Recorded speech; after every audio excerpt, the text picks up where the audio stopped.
Hi, this is Tata, and welcome to the Wrestling Time Pro Show. It is Friday, September 15, 2023, and tonight I'll be talking about both AEW Rampage and Friday Night SmackDown. Let's kick things off with Friday Night SmackDown.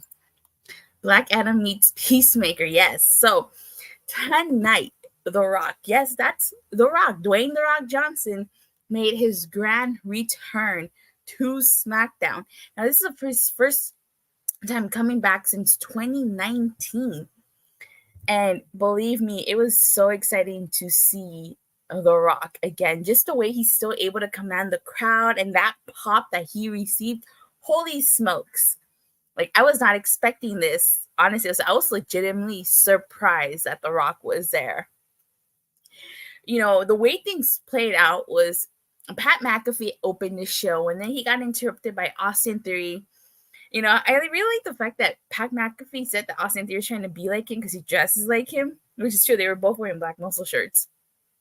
Now, he alluded to the fact that the show would never be Theory's, and it's the people show. And that's when The Rock comes out. Nights like this are the reason why I love wrestling. Yes, exactly. So The Rock comes out, and he had a promo with Austin Theory, which I thought was so hilarious. So Austin Theory, of course, alludes to himself as being Austin, you know, like Stone Cold Steve Austin. And he says The Rock and him are the people get to see Austin and The Rock in the ring, you know, and then he proceeds to diss Steve Austin, which accepts The Rock. And Austin Theory fires The Rock's "it doesn't matter what you think" catchphrase back at him. And one of the funniest things that happened was The Rock the fact that The Rock got people to chant, "You're an asshole, Truth Theory." I have a strong feeling that The Rock would be there. He was on Pat McAfee's show earlier today at college football coverage. I heard about that. So he says, this side of the audience say "you are," and he goes to this side of the audience say "asshole." They were chanting back and forth, and then they switch. This crowd chants "you are," and this crowd chants "asshole." They censored the hell out of that segment, so you could barely hear it because they were censoring it, which I thought made it more hilarious than before. Oh my god. And he tells Austin Theory he's going to get himself a candy ass. His candy ass whooped in about 3 seconds. And of course, you know, Austin Theory attacks The Rock. But he gets the people's elbow, not only by The Rock himself, but by Pat McAfee. So it was a great way to kick off Friday Night SmackDown. Like, this SmackDown, the people in Denver actually had one hell of a show. Who would have thought they got The Rock and John Cena in one night? Speaking of John Cena, The Rock goes backstage with Pat McAfee, and he's talking to him, and he's approached by John Cena. You know, they have their moment, they shake hands, and then they hug, and John Cena welcomes him home. So who can forget that rivalry? You know, The Rock calling John Cena a bowl of fruity pebbles way back in the day.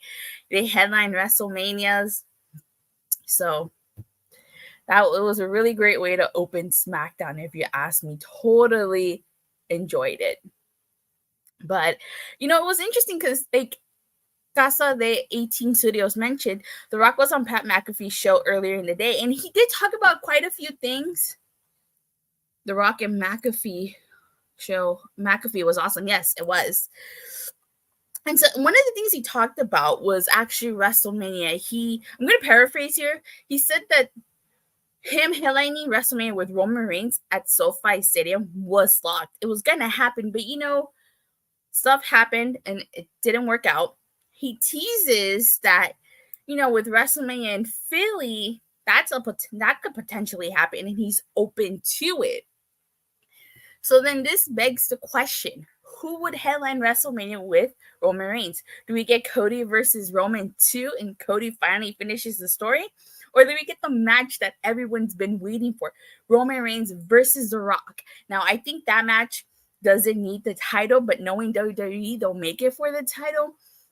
What do you guys think? What direction should we go for towards WrestleMania? Personally, in my opinion, Roman versus The Rock should have happened at this year's WrestleMania. I mean, it made sense. They were in Hollywood, for Christ's sakes. But Do I think McAfee convinced The Rock to show up at SmackDown? Maybe. The Rock versus Roman. I think that the majority of people want to see The Rock versus Roman Reigns just because it hasn't happened yet. And one of the things I did not like about tonight's SmackDown was they had missed opportunities. I mean, Jimmy Uso was on the show. Solo Sikoa was on the show. They didn't interact. And I really wanted The Rock to interact with Jimmy and Solo. That didn't happen. What if we get Cody versus Roman to headline night 1 and then Roman versus The Rock headline? But see, that would Cody beat Roman night 1 and take the title off of him? Or would the Roman versus Rock still be for the title? Roman Rock would be legendary. Cody has a bunch of time to finish story. Okay, so the way I would do it, I would be okay with Rock versus Roman at WrestleMania if it's Roman versus Cody at SummerSlam, and then Cody takes that title from Roman Reigns. But, oh my God, like, this was a really great way to open up SmackDown with The Rock coming back. Totally, like I said, totally unexpected. But, fantasy booking, I should say, should start with him teasing on Pat McAfee's show that he's open to potentially wrestling at WrestleMania in Philadelphia. Kind of makes you want to go to WrestleMania in Philly.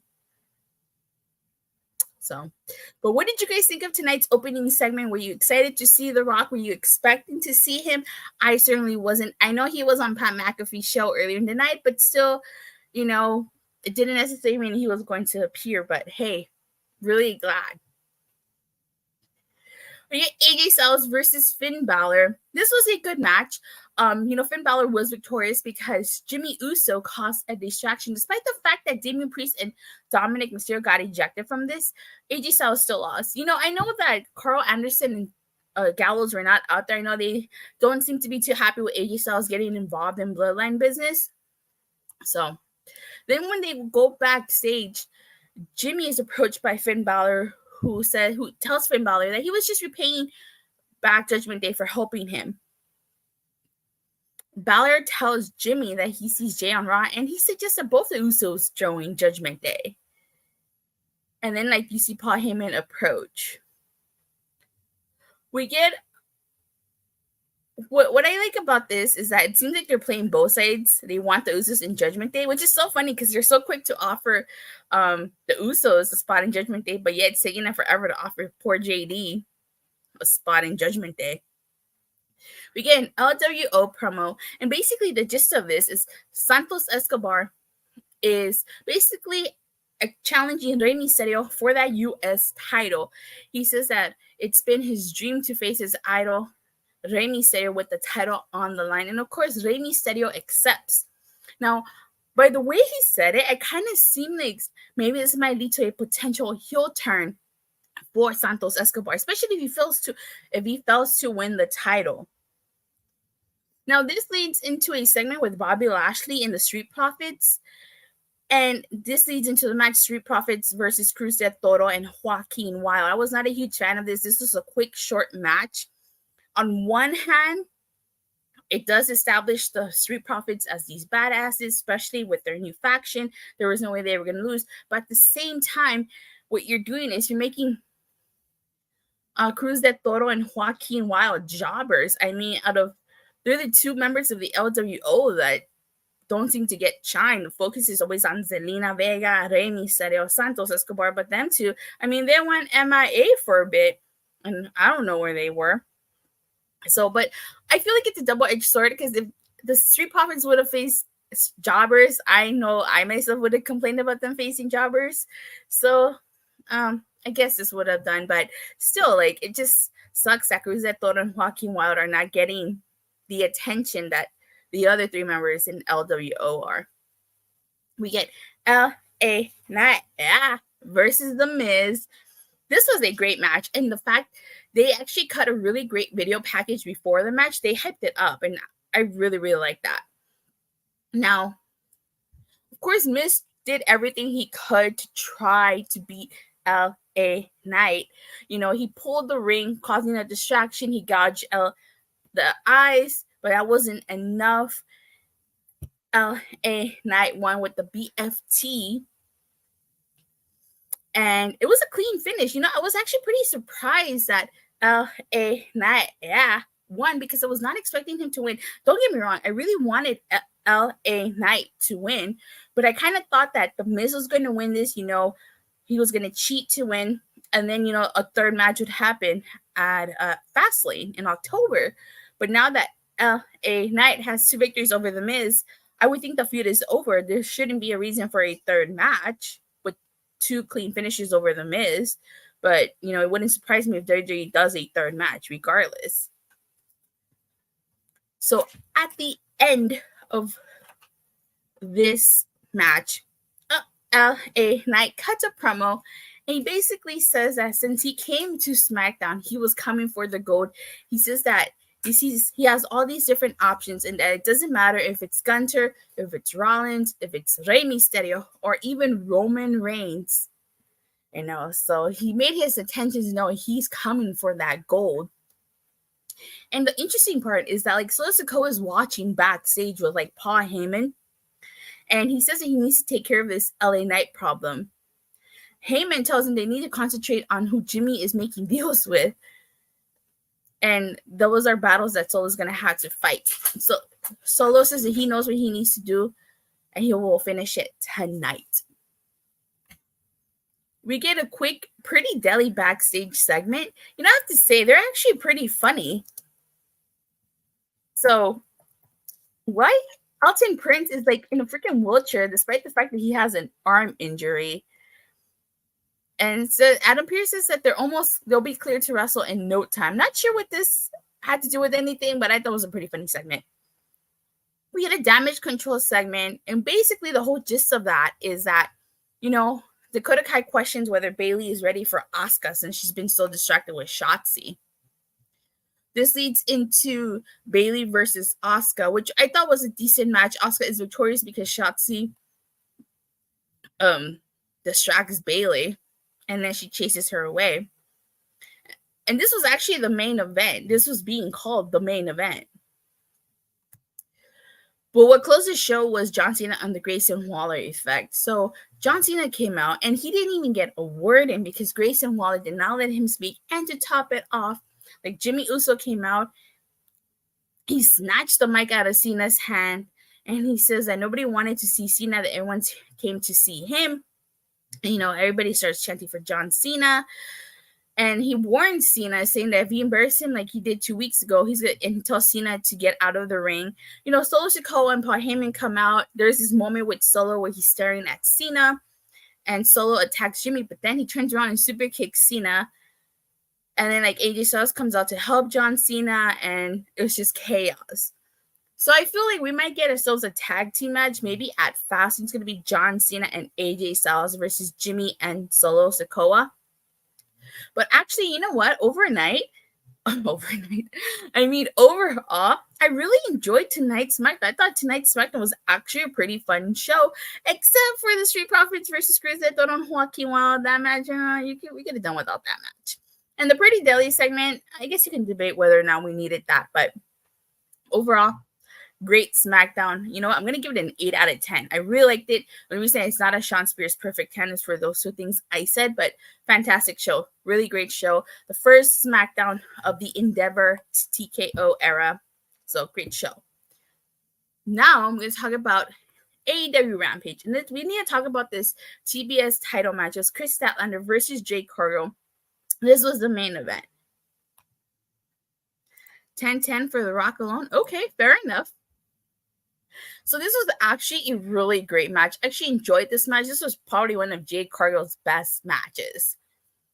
So Kris Statlander was victorious after she hit Jade Cargill with a scissors kick and then a Friday Night Fever. You thought? Okay. And then at the end, both women shake hands and they hug. Now it seems to me like Jade is leaving, according to Mike Johnson, a PWI insider. That Pretty Deadly segment was just to remind everyone who they were because the injury happened so quickly after the draft. Oh, yeah, that's true. So Mike Johnson, a PWI insider, reports that Fightful had reported overnight. This was reported yesterday, by the way, that AEW TBS champion, Former AEW TBS champion Jade Cargill is finishing up with AEW and is expected to be WWE bound.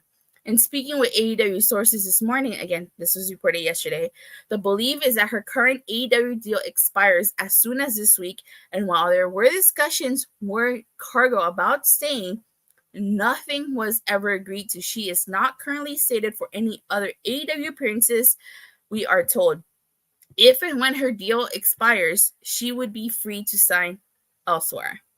And speaking with Billy Crutchinson, who sent results last night, she noted that after Cargill wrestled Kris Statlander for this Friday Rampage, at the end of last night's Dynamite tapings in Cincinnati, the pair embraced and hugged, and Cargill was described as teary-eyed, but then left the ring and walked to the back by manager Mark Sterling. The taping concluded with a best friends hug in the ring. There are some in AEW who believe Cargill is heading to WWE for the NXT brand. Cargill actually had a tryout there before coming to AEW, where she was presented immediately as a star attraction with long-running winning streak. So there you have it. So honestly, I feel like if Jade does go to WWE, NXT would be good for her. I feel like it would help her develop even more as a wrestler because she'll be wrestling a little bit more. And I really don't watch NXT, so I couldn't say who a first good feud with her would be, but I honestly think NXT would be good for Jade. And then she should spend at least 6 months to a year probably in NXT and then move to the main roster. Now, if you're going to put her on the main roster, you're definitely going to need to put her in a group because you're going to have to hide her weaknesses. She can talk. So maybe you put her in the faction with Bobby Lashley and the Street Profits. Yeah, there's 4 there. They can take on Judgment Day that way for those tag titles because you're gonna need someone to take out Rhea. So, but what do you guys think of Jade Cargill possibly going to WWE and leaving AEW? Does she go to NXT? Does she go to the main roster? And if she goes to the main roster, what do you see her doing? She goes to NXT. If any of you watch NXT, let me know who you think a perfect first feud would be for her. Okay. Oh, and not to mention, Dr. Britt Baker was watching that match. And the reason why she was watching that match was because she's going to challenge the winner for the main event and Collision tomorrow, which the winner ended up being Kris Statlander. And I have to say, I have a feeling that maybe Dr. Britt Baker DMD is going to win because the match takes place in her alma mater. And if she does win, and I feel for Kris Statlander because her title reign has kind of been lackluster. Nothing but open challenges. I guess her first real storyline was with Ruby Soho, but that was pretty short. And, Britt earlier in the night did mention she wants to make history by becoming the first woman to have been the AEW Women's Champion and the TBS Champion.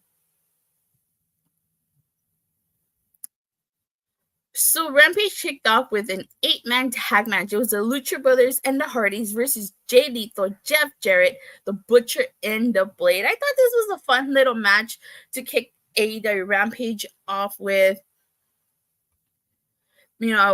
I really like the spot where Alex Abrahantes, he climbed onto the top turnbuckle and he cheap shotted Kip Sabian, who was trying to stop him. He cheap shot at Sanjay Dutt. I don't know what he was trying to do, but Satan Singh caught him. The Lucha Brothers and the Hardys end up being victorious in this. And then the Hardys were fighting Lethal and Jeff Jarrett on the ramp. So after the match is over, Satan Singh knocked out the Hardys on the ramp. And then the Righteous came out and they were just looking at the Hardys. This is going to lead to a match. So we get debut Jade at the Rumble, have her make a serious impression, then send her down to NXT. Jade versus Roxanne Perez, Jade versus Gigi Dolan, Jade versus JC Jane, Jade versus Cora Jade. Any of those would be fire. Okay. I know those names. I know I'm familiar with those names. I do have to agree with you. I think those would be fire feuds. We get a quick QT Marshall segment. It's not QTV segment, my bad. was not a fan of this. I don't like QTV. I don't like but I do have an update. Fightful Select reported that QT Marshall got his contract extension, but it's a short-term one. His deal with AEW will go through 2023. Marshall had been in the process of negotiating an extension with AEW that would keep him around as a performer, in addition to still performing his VP duties, which include him producing Jade Cargill's last match in AEW. So he produced Jade Cargill's match with Kris Statlander on tonight's Rampage. But like I said, it was not a huge fan of this QTV segment. They were basically asking, like, when is QT coming back? So there you have it. We get Matt Sydal and Christopher Daniels versus the Kingdom in the form of Matt Taven and Mike Bennett. This was a good match. I actually liked it. I really liked how Taven, as he was coming out, was like they're thinking about Roderick Strong and his neck. So the Kingdom does win this match. And at the end, Matt Taven says that they don't have a lot of time. You know, they have to hurry up and get back to their poor friend, Roderick Strong, who is in a lot of pain, and they need to get to him. And he doesn't blame Samoa Joe for what happened to Roderick Strong. He blames Adam Cole, baby. And they make their intentions known. They want those ROH tag titles. That should be an interesting match, if you ask me. Better than you, baby, versus the Kingdom. I think that's what this has been building to. So let's see what happens there. Mike Bennett says that Neck Health Wellness Month is a real thing and it matters. That just made me laugh so much. But yeah, so let me know what you guys think of the Kingdom potentially facing off Better Than You, baby. I actually would not mind that. Whether it happens at Grand Slam or maybe at Full Gear, who knows? It remains to be seen. Or Wrestle Dream. We get a Mogul Embassy backstage interview. And basically the gist of this is we're going to get the Hung Bucks versus the Gates of Agony. And I believe Brian Cage at Grand Slam. Should be a really good match, honestly. I cannot wait. Grand Slam's shaping up to be a really good show. We get a trios match. The Acclaimed and Daddy Ass versus Pretty Peter, Avalon, and the OutRunners. So I wasn't a huge fan of this match. What you need to know is the Acclaimed and Daddy Ass one. And then they get interrupted by the Dark Order. And basically, the Dark Order make their intentions known that they want those trios titles. And Daddy Ass suggests they play rock, paper, scissors to see who's going to face someone from the Dark Order. And it's so funny because you guys know they scissors, so they kept getting scissors each time. And Anthony Bowens basically accepts the challenge. So it's going to be Anthony Bowens versus a member of the Dark Order on Collision in a singles match. Then we get Aussie Open versus Damian Chambers and Lord Crowe. This was a squash match. Aussie Open won. And I'm just going to stop there because the main event was Kris Statlander versus Jade Cargill, which I talked about already. So overall, actually, I did enjoy tonight's Rampage, except for a few things. I was not a huge fan of the QTV segment. Aussie Open versus Damian Chambers and Lord Crowe, that I felt like that match was unnecessary. You can make the same argument for the Acclaim match. I mean, you could have just had the Acclaim go out there, cut a promo, and then have them be interrupted by Dark Order. You didn't have to have the match, but you know, it is what it is. But overall, I really did enjoy tonight's Rampage. So I'm also going to give this an 8 out of 10. I thought that we had a good night of wrestling. All right. But with that being said, thank you guys all so much for watching and for the continued support. Please don't forget to like and subscribe. Make sure you hit that bell so you get notified whenever I go live or release a new video. And I'll hope to see you guys Monday after Raw. Bye.